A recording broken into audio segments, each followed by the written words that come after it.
I've got friends who are helping me crash through the barriers, and all these publications are paid for by friends. So that's great. So no money is being made out of this. Okay, don't forget, also you can check out all the details of all my guests on page 131 on our teletext. So what do you need to do now? You need to find another medium, presumably. I've broken through now, thanks to the internet, across the whole world. On the Jeff Rent show, we linked up with 200 radio stations across the whole of the United States with Ron Pearson, the scientist who's discovered the next world. And for 3 hours, we spoke right across to millions. Yeah. And then the Daniel Dawson show. And we've put the word out across the whole world now. We want one of these mediums to come forward to dedicate their gift to science.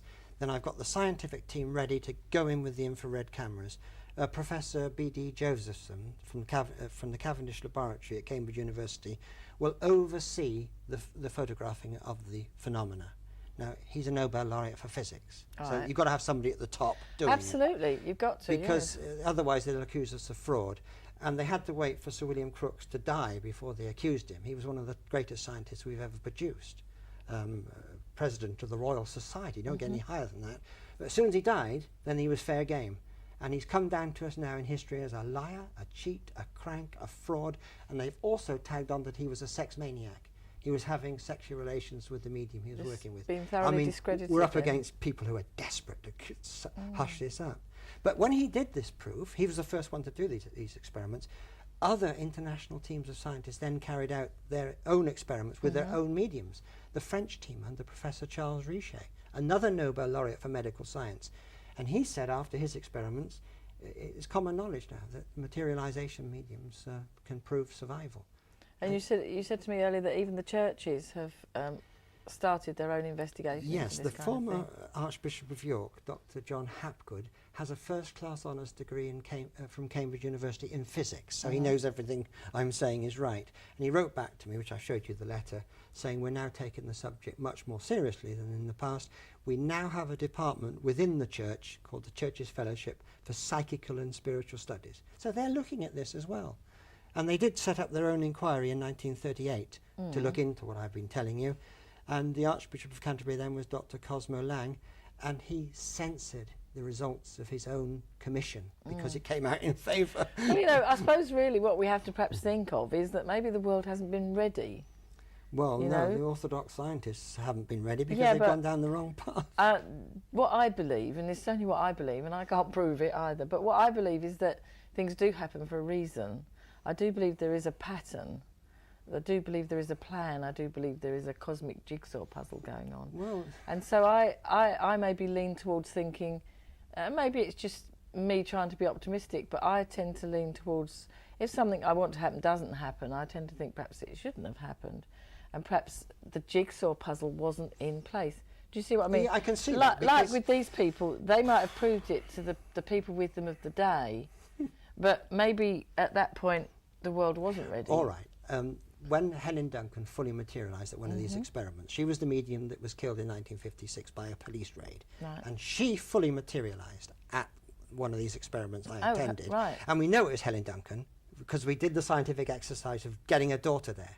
We said to the daughter, right, is this your mum you're talking to for an hour here?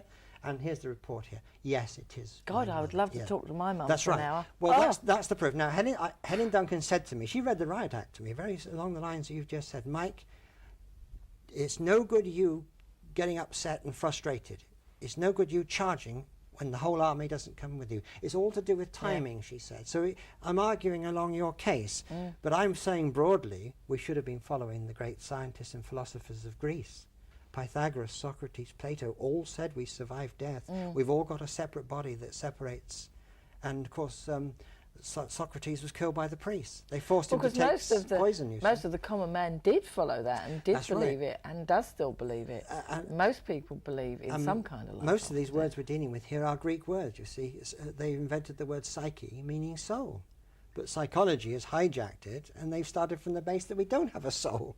So I'm hoping psychology now in universities will do a U-turn now and start teaching that we do have a soul, you see. You know, I haven't said this before on television, but I was with my dad when he died, and I saw him leave.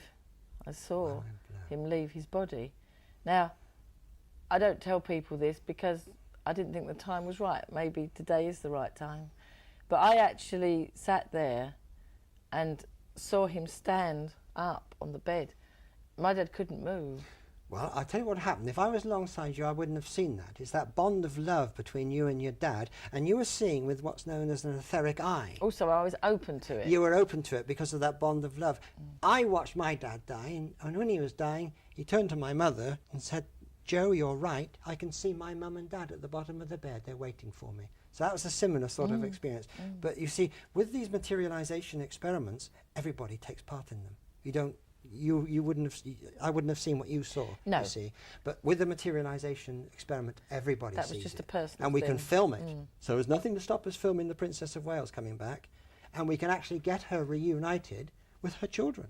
And would that be, you know, I mean, is that going to be possible for you to do that? Well, because I won't be doing it. Professor Josephson and his scientific team from Cambridge University will be doing it, and they will call in the Prince of Wales with the children to be reunited. If he'll with. come. Oh, he will, because I've been in touch with him for 20 years. He's up to date with all this work. Really? He knows all about it. He said on television when he was interviewed, they said, "Now what's all this business?" The interviewer said about you being interested in the supernatural. He said, "I'm glad you asked me that." He says, "I'm reading the subject as a branch of physics." And he mentioned the scientist whose work he's reading. So I knew he was on my wavelength. So I'm keeping him up to date with all this work. I mean, you could maybe bring back some of these scientists, John Logie Baird. Well, yes, don't forget the Prince of Wales is already on our wavelength, because just before she was killed, she went to see a medium. She did, Yeah, so she's on our wavelength, so she'll be dead keen to come back, because it's the people in the next world who are keen to come back and prove survival, not so much us. We don't call them up. They're breaking their neck to come back and prove survival. It would be very frustrating. I mean, it's like people who have been abducted by aliens or have seen alien spaceships, and people just laugh at them. I've had an encounter with an angel. Some people laugh at that. But when you've actually been there and you've actually done it, it's very frustrating, because you can't prove it to anybody else unless you can carry out the experiment as you're saying. I've lectured to UFO groups, and I feel very sorry for them. Compared to my work here, we have the proof, repeatable experiments. I said, I think you're very brave going down the UFO path, because until one lands and the press corps goes on board, you're struggling. But what happens? I mean, there's been countless cases of UFOs where people have filmed them, where hundreds of people have seen them, where they've buzzed airports. And yet these stories just disappear. Well, unidentified flying objects, there's no doubt they exist. It's what they are that's the big mystery. Well, yeah. And I asked Raymond Lodge, here we are, for the UFO buffs. This is what he told me, for what it's worth. He says, "Mike, we're adamant we don't need a vehicle to travel in. UFOs that are buzzing your Earth are from another solar system. They've learnt to break the speed of light. There's no way they can come from one solar system to another unless they break the speed of light." And he says they have the technology. They're just exploring, that's all. Because some people say that they're experimental aircraft of their own, but they'd hardly be buzzing airports if I'm they only were, saying would what they? he said, because it's hearsay. I don't want to get worked up about hearsay. No. Yes, we don't know. I mean, I think they're very brave. I'm dealing with something that's been proved but suppressed here. My job is just to present it to the people. Then once everybody knows about it, I should pack in. I should go back and play golf and You'll be happy and then. tend the roses. Yes, I'm very angry that everybody in the world doesn't know this. So you'll have done what you came here I'm for. here to. This is my job here. Right. My mother named me. My middle name is Finley, Michael Finley Roll. I'm named after the chap whose work I'm pushing. Oh, right. Here, you see. So when you've got this all set up, I hope you're going to come back to us and let us show this. People this like proof on yourself, television. Jenny, who have helped us, will have priority. You'll be invited to this filming while it's going on before that it's would be published. wonderful. I've got quite a stack of broadcasters and journalists like yourself who will get a preview of everything, because they've been so kind to let us have an outlet. There's nothing I would like more than to be in a room and have that proved to me. Yes. It would be absolutely wonderful. Well, you would have done something about it. I was very cross with all those spiritualists who witnessed this, and they didn't do anything about it. They We treated can't it- keep me quiet. No, that's quite right. You'll be able to tell millions yourself. You see. I will, yes. So don't forget to look on the Teletext page for details of where you can get this information. And I'm sure you'll get a lot of letters, Michael. Thank you very much. See you tomorrow.